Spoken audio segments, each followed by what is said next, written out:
our economy. As highly intelligent animals with strong social bonds, Minnesota wolves deserve to be protected and admired. Learn more at howlingforwolves.org. Let's live and let howl. Howl! The loons are marching in to a new season. Join us Saturday, April 15th at 7:30 p.m. as your Loons take on Orlando City SC. Get your tickets today at mnufc.com.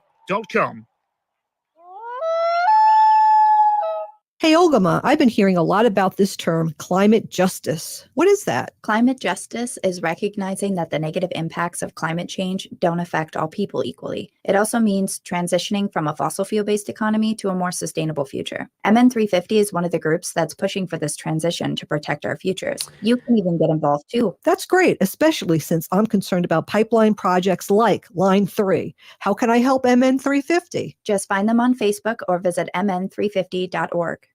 Hey, Cudahy to all my friends and relatives in four directions. This is Robert Pilot of Native Roots Radio Presents I'm Awake. I'm here to ask you for your support. Finding honest Native-centered news is not easy. But with your support, we're able to provide accurate information about Standing Rock, Line 3, treaty violations, and COVID-19 in our Native communities. Please visit Native Roots Radio Network on Patreon and donate if you can. That's Native Roots Radio Network on Patreon. Pinigigi, and thank you for your support. With your AM 950 weather, I'm Brett Johnson. Look for cloudy skies tonight with a low around 22, Thursday sunny with a high near 37, and Friday sunny with a high around 48.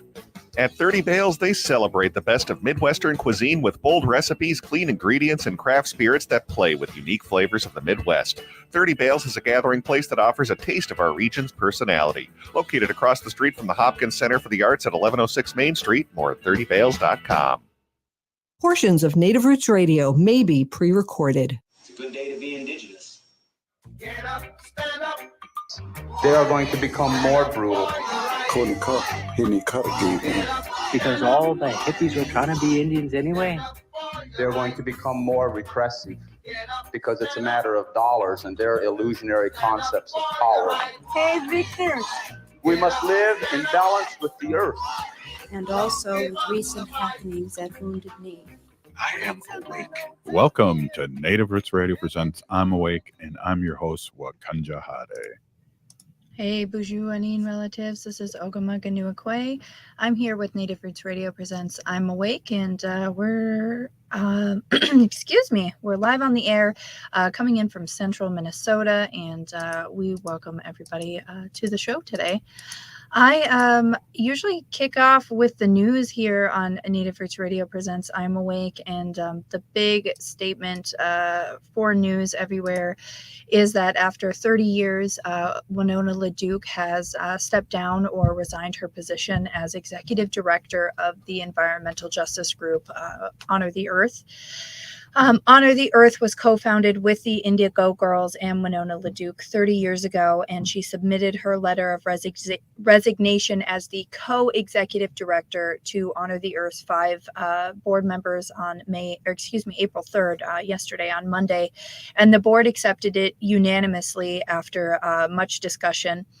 Crystal Two Bowls began transition work with Honor the Earth last fall after formally joining the organization in 2023 as executive co-director, and she will now assume the sole leadership role at Honor the Earth while LaDuke continues to support the transition. LaDuke stepped down after a Becker County court decision in a sexual harassment case came out with a penalty for $750,000 in punitive damage. The decision was against Honor the Earth, and it was an 8-year-old sexual harassment court case that prior decisions had found that there was no wrongdoing, but the state agency had later appealed, and the person who appealed, whose name is Margaret Campbell, also known as Molly Campbell, alleged that Honor the Earth had, and Winona, had not properly protected her in a sexual harassment case with another employee of Honor the Earth. Honor the Earth initially had a statement on their website stating that previous cases had found no wrongdoing ruling in the alleged harassment case, and then later reaffirmed that decision, after another appeal. But now Winona LaDuke has put out a formal post stating that she takes responsibility for that mistake. She says that she was the executive director, and it was her job to create a good foundation to heal and move forward, and that she had not been accountable to Molly Campbell. She said, "I failed Molly Campbell. She was a contract employee and the laws were not clear to me. And for that, I am deeply sorry for the hurt caused to Miss Campbell and for the broader harm that resulted as well."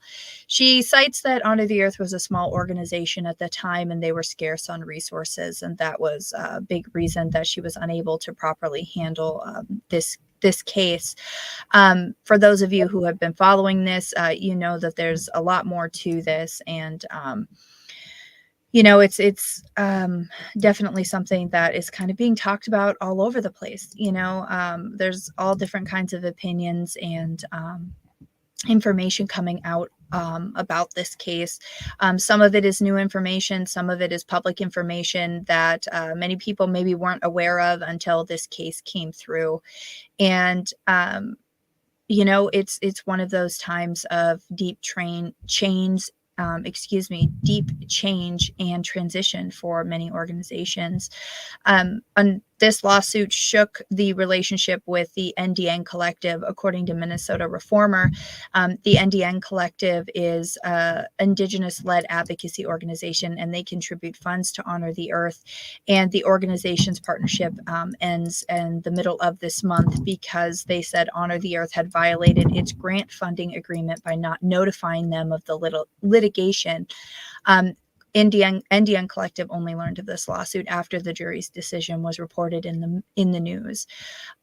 So, I mean, there is some things that point to this being something that maybe Honor the Earth did not want people to widely know about.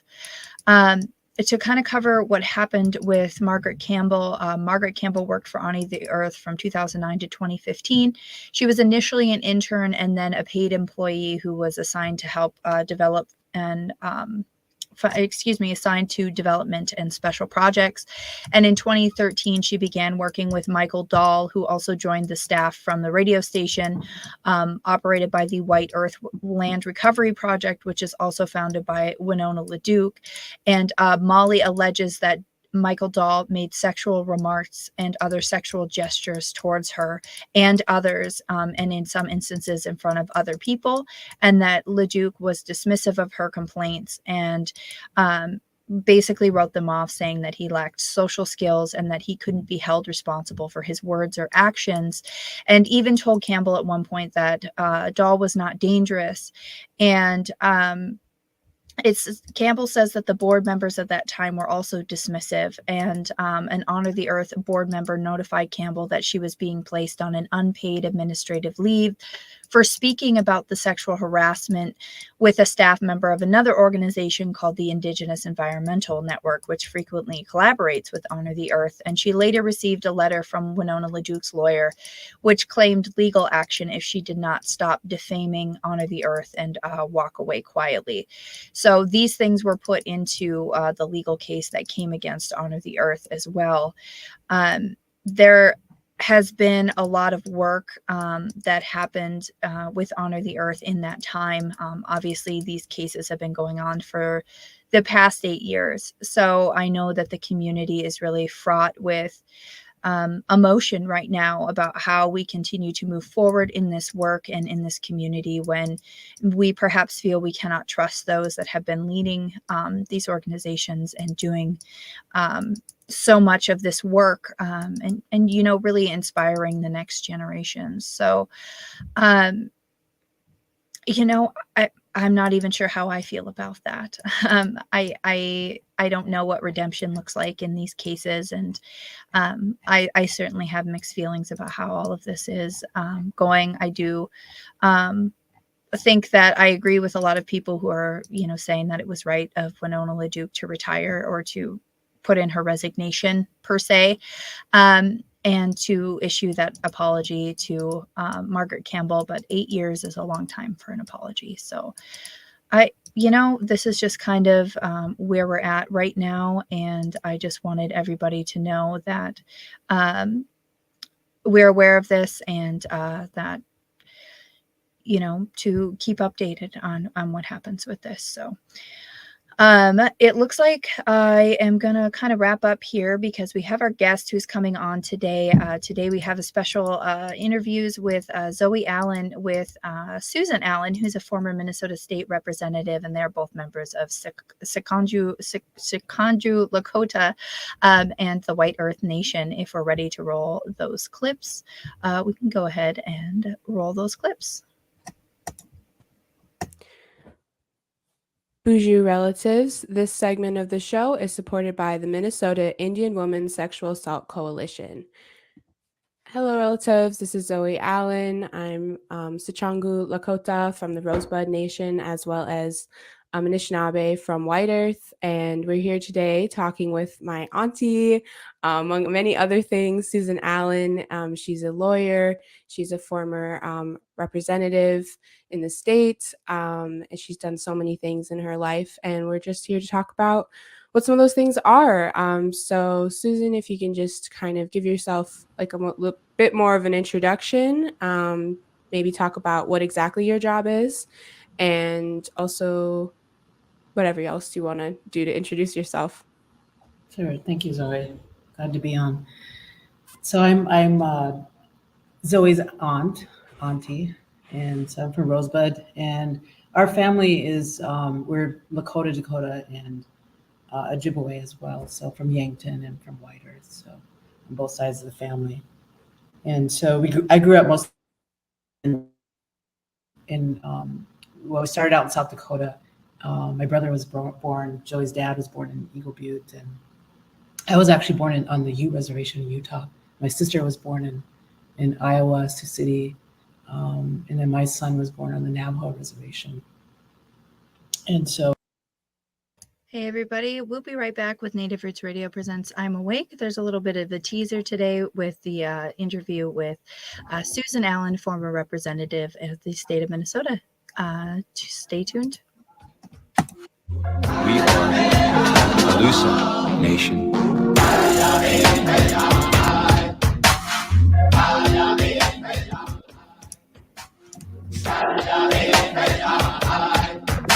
Unwanted sexting or photos, inappropriate jokes, even tickling or wrestling can feel like a violation. Catcalling, cornering, or groping, getting them drunk or high for sex, recording sexual acts without permission, hurting someone because of their sexual orientation, raping a family member, a child, a date, a friend, a stranger, purchasing a human being for sex. You make the choice every single time. Sexual violence is many things. Make a choice. Do not do it.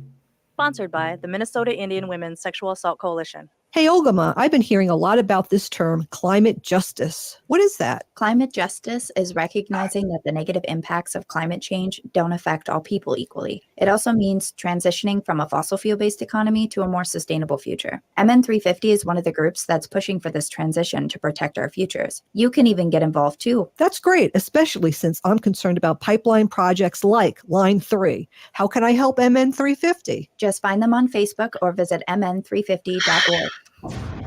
The loons are marching in to a new season. Join us Saturday, April 15th at 7:30 p.m. as your loons take on Orlando City SC. Get your tickets today at mnufc.com. J&S Bean Factory is a native-owned, community-supported, cozy, artsy coffee shop which offers roasted on-site beans, live music, and baked goods. Relax in the beautiful outside patio. City Pages writes, voted top 10 coffee shops. Tucked into a quiet corner of St. Paul's Highland Park neighborhood, this coffee shop roasts beans on-site from the best coffee-growing countries in the world. Located at 1518 Randolph Avenue, St. Paul. The good stuff. Anine, I'm Lieutenant Governor Peggy Flanagan, and you are listening to Native Roots Radio.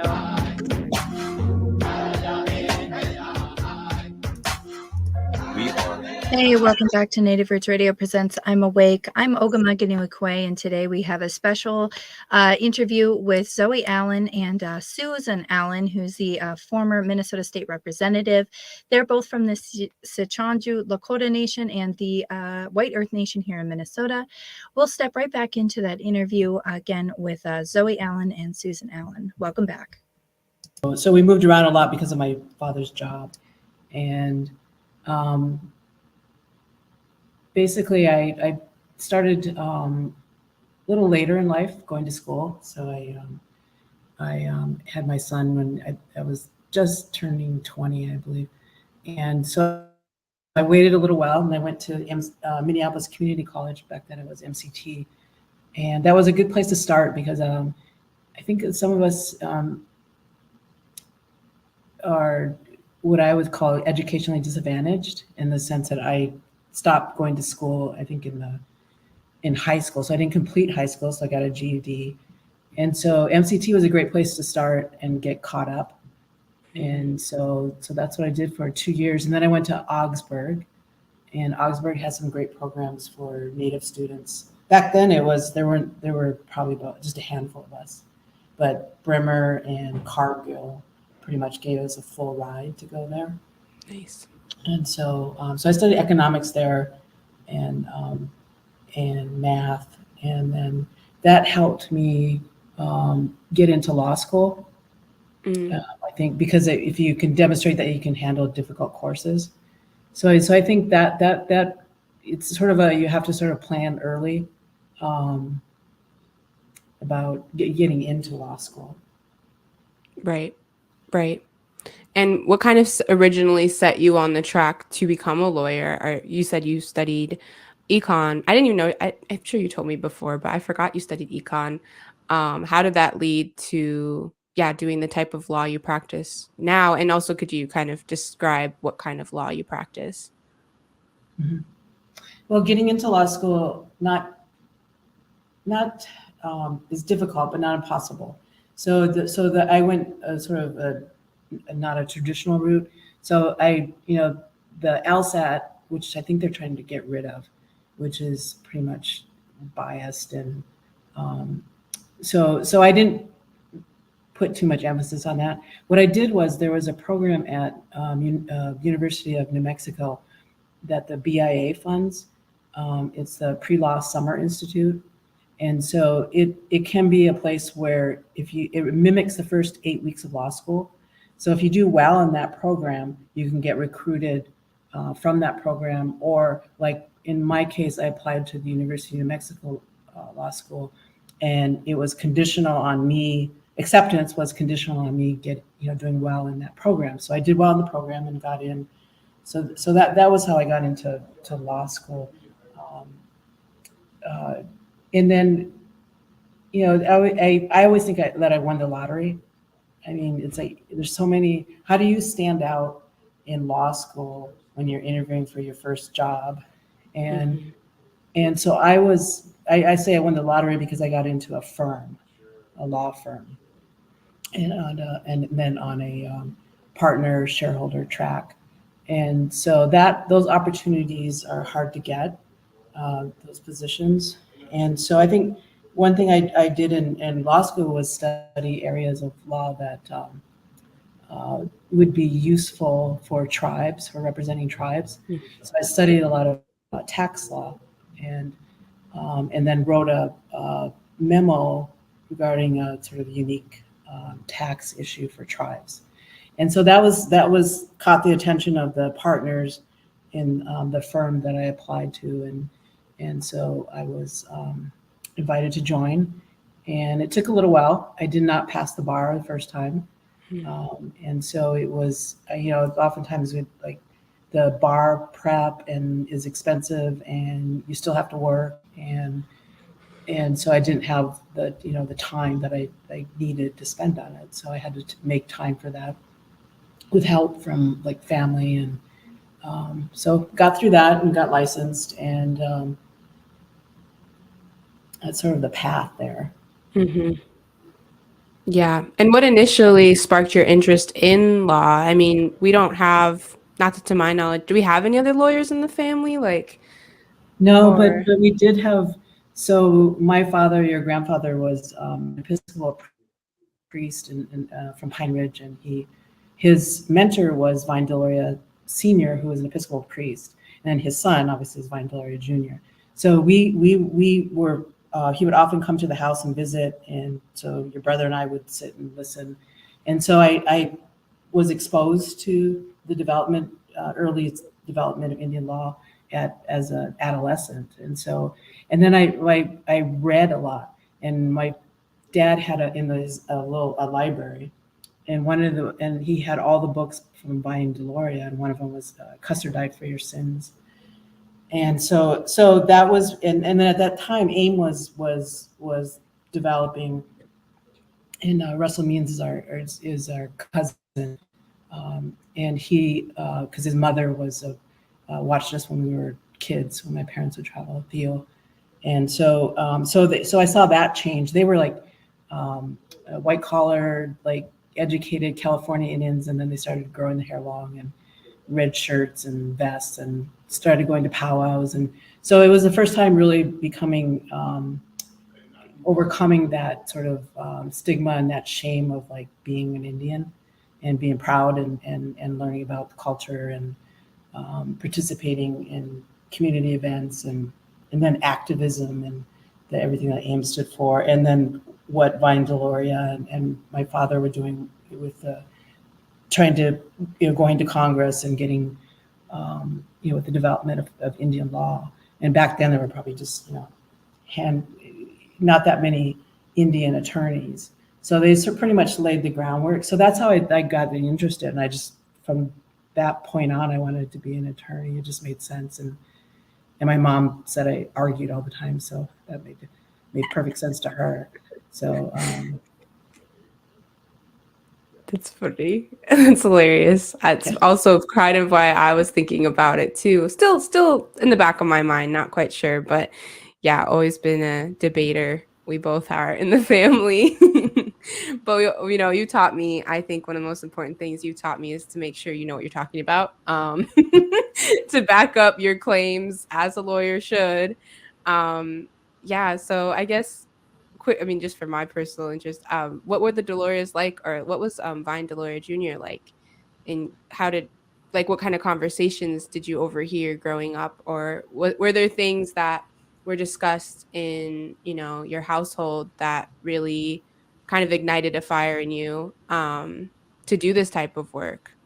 And we have about like a minute or 2 minutes. Would it be the concept of self-determination?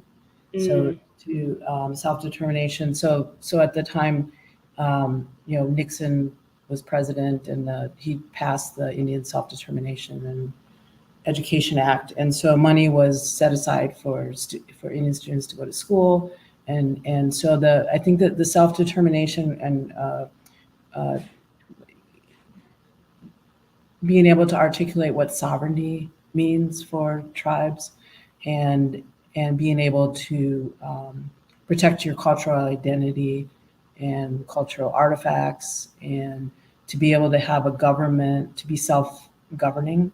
And so those were the concepts that I remember being talked about. And then I also remember just the goofiness of they were great storytellers, and just and would often, especially their father, Vine Deloria Sr., people would gather from all over just to hear his stories, which were just hilarious. And so that's what I remember.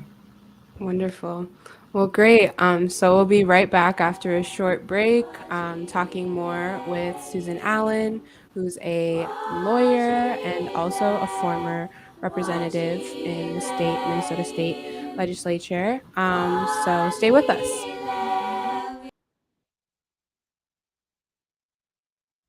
Roll up your sleeves and enjoy some refreshments. On Friday, April 7th, the Indigenous Roots Cultural Center will offer free coffee and tea to anyone who gets a COVID vaccine between 10 a.m. and 2 p.m.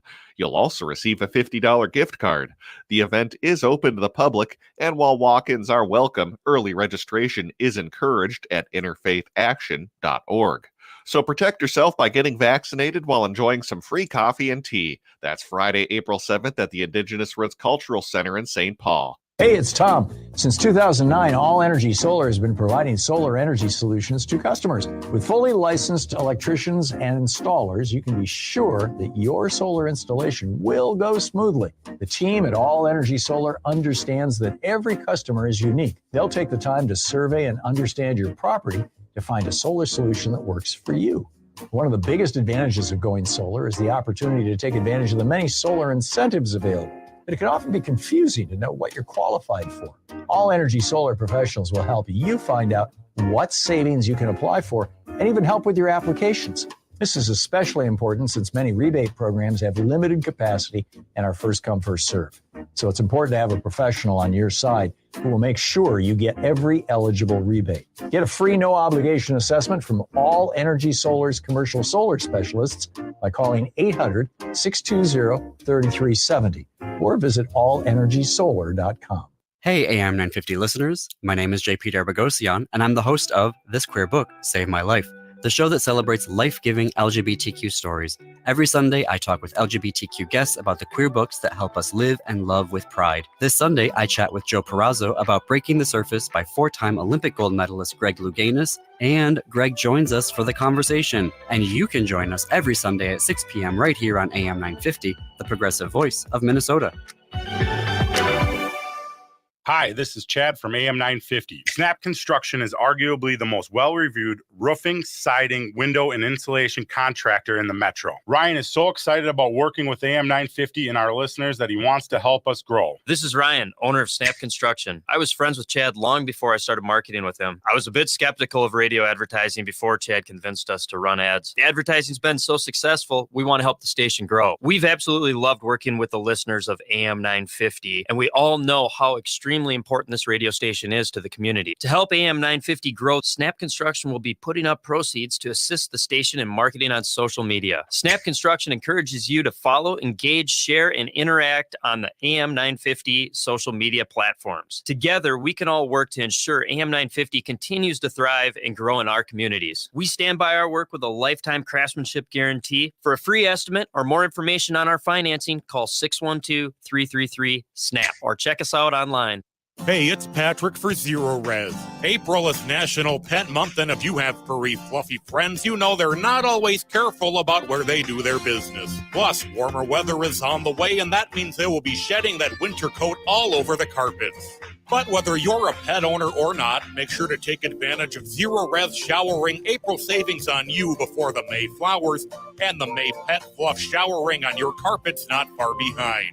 Get 3 rooms Zero Resified from the Twin Cities #1 carpet cleaner starting at just $129 and take $75 off your air duct cleaning this month to take care of pet dander and last year's pollen and other irritants before this year's flowers bloom. That's 3 rooms of the best clean you can buy for $129 and $75 off your air duct cleaning. Call 952-ZERO-RES or book your appointment at ZeroResMinnesota.com today. Backward or forward spells the same. Zero Res.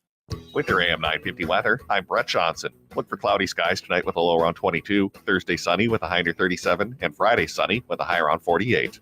Clean ingredients and bold flavors are the hallmarks of 30 Bales in Hopkins. Their signature burgers, seasonal salads, and carefully crafted entrees celebrate the best of the Midwest. Located across the street from the Hopkins Center for the Arts at 1106 Main Street with plenty of free parking. More at 30bales.com.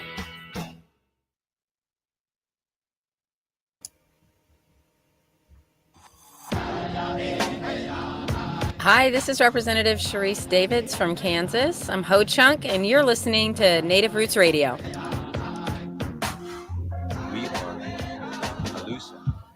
Welcome back to Native Roots Radio Presents I'm Awake. This is Ogimaa and we're here today with a special interview with Zoe Allen and former Minnesota State Representative Susan Allen, both of the Sicangu, Lakota Nation, and White Earth Anishinaabe. Welcome back, and stay tuned for the interview. This portion of the show is supported by the Native American Community Clinic, honoring health and tradition. Bonjour relatives, this is Zoe Allen. I'm here with my Aunt Susan Allen, who is a lawyer and also a former state rep in the Minnesota House. We were just talking about before the break. Susan was just sharing some stories of growing up, talking with Vine Deloria Sr. and Vine Deloria Jr. as they came over to her house often. And so she was just sharing some stories about that. And now I kind of thought, Susan, that we'd talk about, I mean, you've done so much in your career as a lawyer, but then in, what was it? Was it 2009 that you became, what year was that you became? It was a special election, 2011. 2011 that you became a state representative in the House.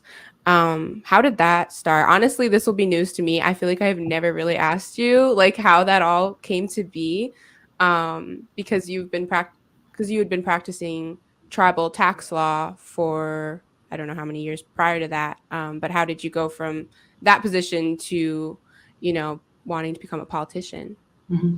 Well, I never stopped being a practicing attorney. So you can still, you don't have to give up your employment or to serve in the House or as a politician. So I think it was a surprise. It was not something that I really planned on or was really that interested in. I don't think I've ever even been to the Capitol. And so, but Karen Clark and Sharon Day were aware that there was going to be an opening because Senator Berglund was retiring. So then Jeff Hayden was going to run for the Senate seat, and so that the House seat would open up. And I was living in Powderhorn, and Jeff Hayden lived in the central neighborhood, and so I was within the district. And so they were thinking like, who could run? And so Sharon Day and Karen asked me, because I had served on a board with them. So I knew them, they knew me. And so they asked if I would consider running. And that's usually how, especially women, I think that usually how it happens is somebody identifies them and then people ask them. And so then it just sort of started, just everyone from Peggy Flanagan to Robert Lilligren and Karen Clark, and working on my campaign committee. And so teaching me the ropes. And I went to Camp Wellstone, and Peggy Flanagan was actually the coach or the teacher for certain parts of the camp. And so I learned a lot from them and just pretty much did what they told me to do, and where to stand and what to say. And so I had to learn a whole different language. It was just, I was always aware, read a lot, and was engaged. And but when you go to the Capitol and you're a DFL, Democratic Farmer Labor Party person, there's a language, and so the issues, how people talk about the issues, and so it was kind of a crash course. And so I think people were surprised that I got but because it was the first Indian woman to be elected, and there weren't that many people of color in the legislature. It was probably about 98% white when I joined in 2011. And so I think looking back, I never stopped being an attorney, so I wasn't that great of a rep because it just. But what really I think made a difference was that people saw that somebody that was from a different background and wasn't a polished politician could actually win. And it really wasn't about the money or the background. It was about just somebody who was engaged and who had a sense of fighting for, in our district, it was about fighting for social and economic justice. And that's something we have in us growing up because we're fighters. We had to be to survive. So it was something that came naturally to me.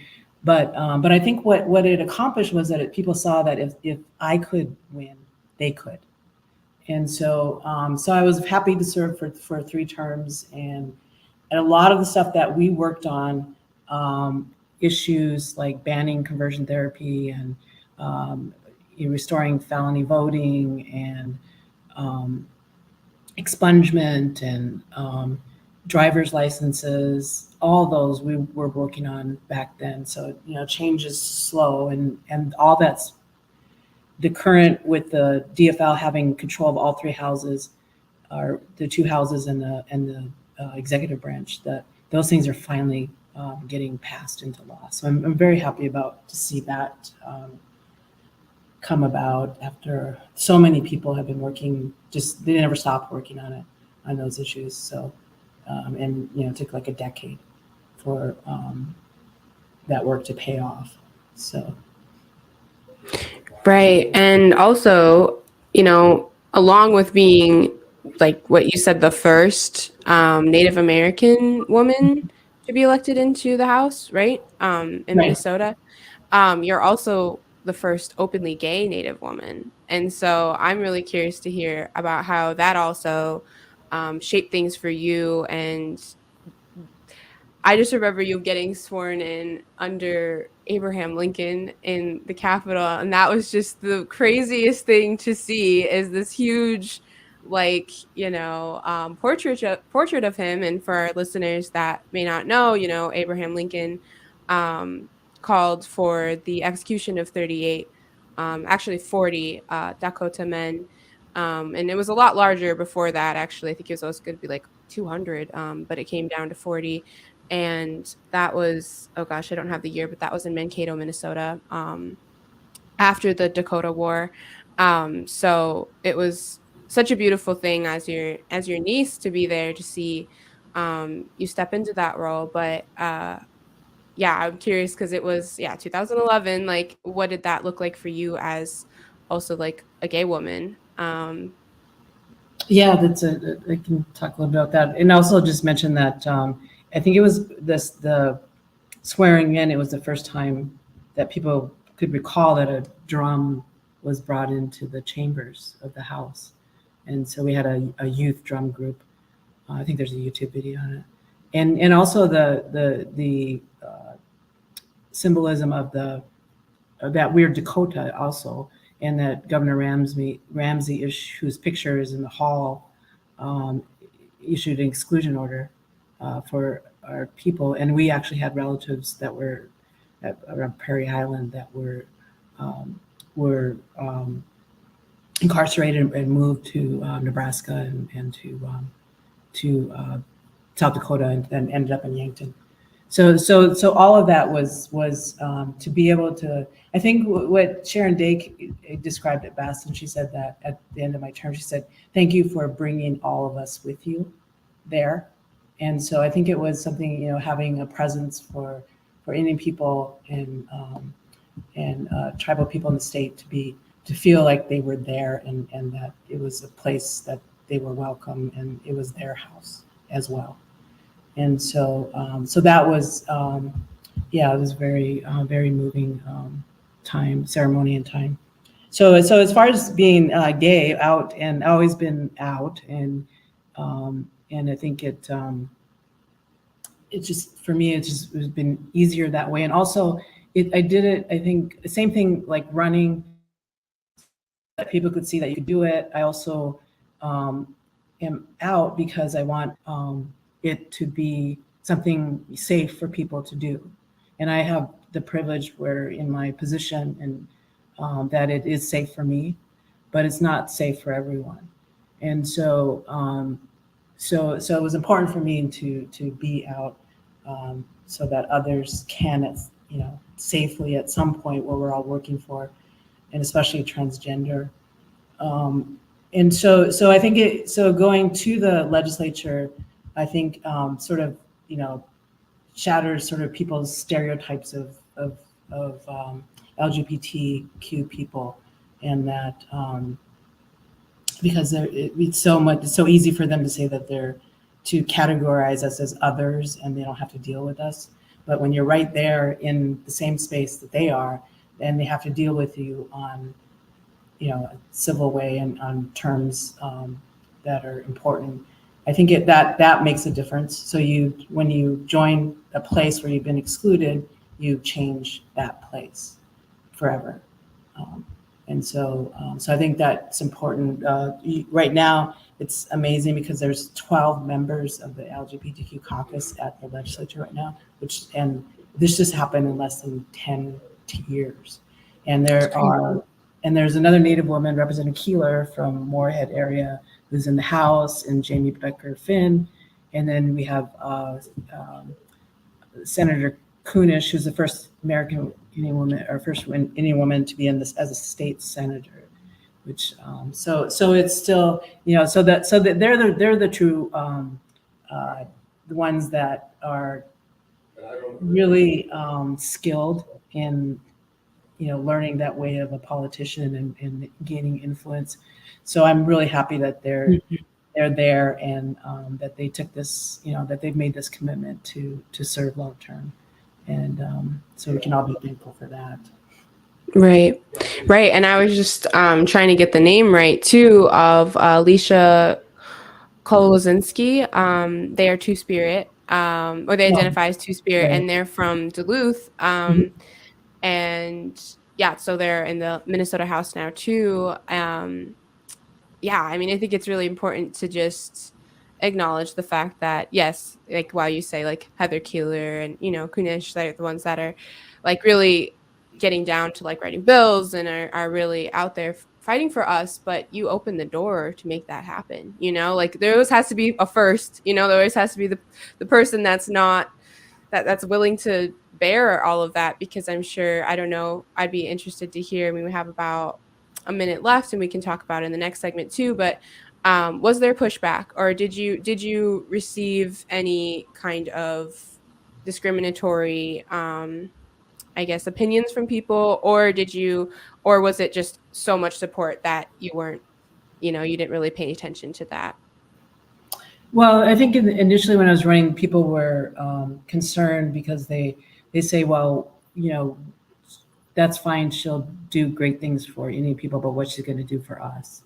Mm-hmm. And so I think, but then not realizing that, that we live in our communities, so I lived in Powderhorn, and it fit within my values to say it was an LGBT community, and it was also fairly diverse, and it was so I was a part of that community and participated as an Indian person, and so it was just sort of people had to sort of wait and see that would I represent their interests as well. So that's the balance, because I think we come from districts where they're very progressive.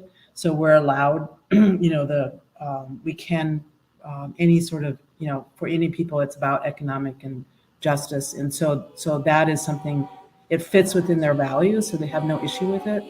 But at the same time, you have an average House member has 35,000 constituents. So you can imagine what different needs that you have to be responsive to. And so I think, after a while, people realize that you can be more than one thing. Right. Definitely duality is really important. Miigwech, we're going to be right back here with Susan Allen after a short break, so please stay with us. Hey, Ogimaa, I've been hearing a lot about this term, climate justice. What is that? Climate justice is recognizing that the negative impacts of climate change don't affect all people equally. It also means transitioning from a fossil fuel-based economy to a more sustainable future. MN350 is one of the groups that's pushing for this transition to protect our futures. You can even get involved too. That's great, especially since I'm concerned about pipeline projects like Line 3. How can I help MN350? Just find them on Facebook or visit mn350.org. Your Blue Line Extension project wants to hear from you. We are working on extending the Blue Line light rail into North Minneapolis, Robbinsdale, Crystal, and Brooklyn Park, and connecting it to our growing transit system. Tell us about your neighborhood, your business, your family, and what you need from your Blue Line. Learn more and share more of your story at yourblueline.org. That's yourblueline.org. Roll up your sleeves and enjoy some refreshments. On Friday, April 7th, the Indigenous Roots Cultural Center will offer free coffee and tea to anyone who gets a COVID vaccine between 10 a.m. and 2 p.m. You'll also receive a $50 gift card. The event is open to the public, and while walk-ins are welcome, early registration is encouraged at interfaithaction.org. So protect yourself by getting vaccinated while enjoying some free coffee and tea. That's Friday, April 7th at the Indigenous Roots Cultural Center in St. Paul. Minnesota has the only original wolf population in the continental United States. And 80% of Minnesotans believe the wolf should be protected. Howling for Wolves is asking Minnesotans to respect our true wildlife manager, the wolf. Their survival is critical to our ecosystems, our communities, and even our economy. As highly intelligent animals with strong social bonds, Minnesota wolves deserve to be protected and admired. Learn more at howlingforwolves.org. Let's live and let howl. Anine, I'm Lieutenant Governor Peggy Flanagan, and you are listening to Native Roots Radio.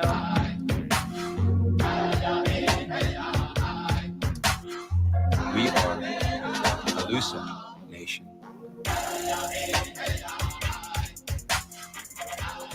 Welcome back to Native Roots Radio Presents I'm Awake. I'm Ogimaa, and we're here with our final segment of an interview with Zoe Allen and former Minnesota State Representative Susan Allen, who was the first Native woman in the Minnesota House of Representatives. Here we go.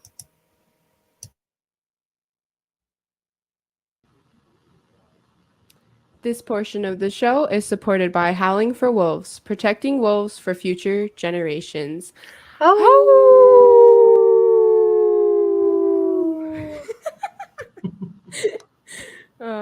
So we're here with my aunt, Susan Allen. This is Zoe Allen. She is a lawyer.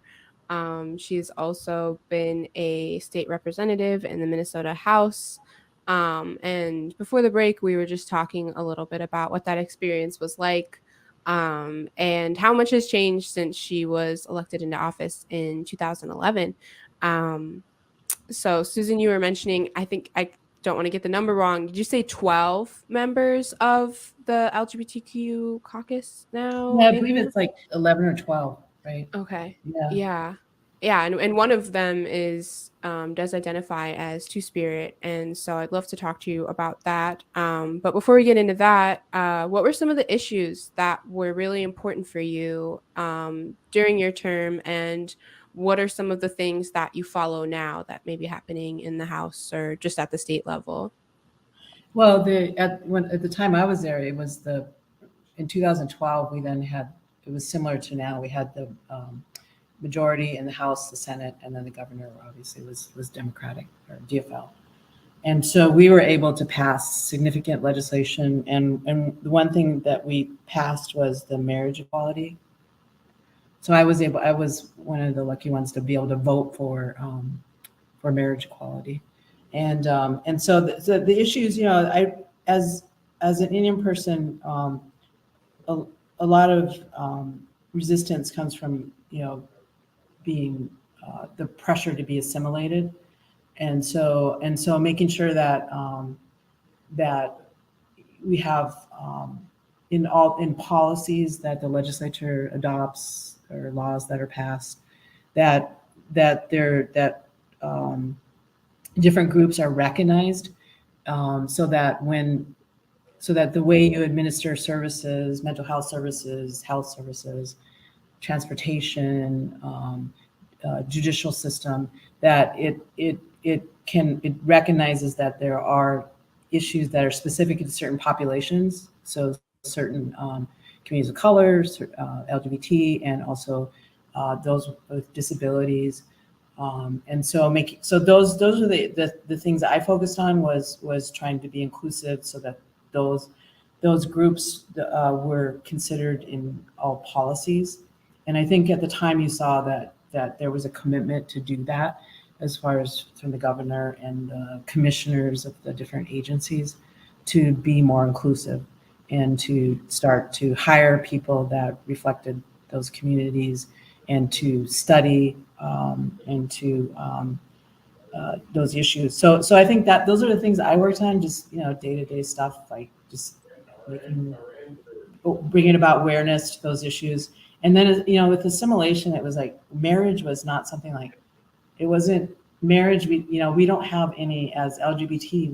We weren't able to participate in it, and it kind of had been sort of become this heterosexual thing that it's like, okay, so I want to, do I really want to have marriage equality? And my answer was like, no, not really. I mean, I don't really want to like have the, I'd have to figure out a way to have develop new, customs, or like, what does that look for me? And but then at the end of the day, it's like we needed marriage equality because people's rights were being denied. Right. And so, for housing and for hospital visits and for just the respect and recognition of a union. So it was, important to vote for that and to and realize that, we don't have to give up our we shouldn't have to give up who we are to participate in civilized society. I mean, to be accepted, we shouldn't have to conform in order to be given equal rights. And so I was comfortable with that, and so I was able to vote on that. And so being two-spirit was something that, I just talked about some, and it really goes, it's sort of it's a really more complex, nuanced discussion that it's hard to have at the legislature, because for Indian people in our history, it wasn't about LGBT, it wasn't about sexual orientation, it was about gender and gender freedom. And so that when a person, a child, expressed male or female qualities, that wasn't suppressed, and so that so that it was encouraged for that child to be able to express their gender. And so if a child wanted to express a more female gender and then marry a man, they weren't considered gay necessarily. It was considered just accepted because they were acting according to their gender. And so it wasn't about sexual orientation. So I like the term two-spirit because it recognizes that we're all sort of on a spectrum, and that we, both men and women would benefit from being able to understand and listen to people's perspectives that are maybe male or female perspectives, and also ways of being. And so how do you affirm, that in young boys and girls and those that are gender nonconforming, to be able to support them.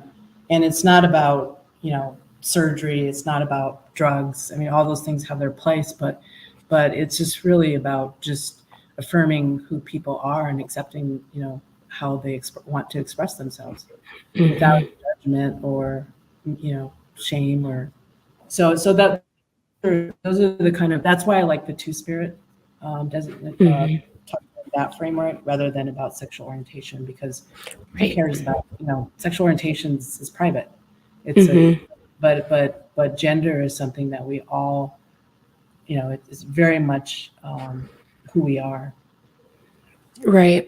I can't remember who said it. Oh, it might have been Judith Butler, but gender is social. Gender is something we use to engage with other people, and it also sets rules for us in society, unfortunately, dependent on what gender we are. And I've been trying to explain to other relatives of mine just what the social construct of gender is, because just that statement in itself is sometimes really hard for people to wrap their brains around, because we're not used to talking that way, especially as Native people.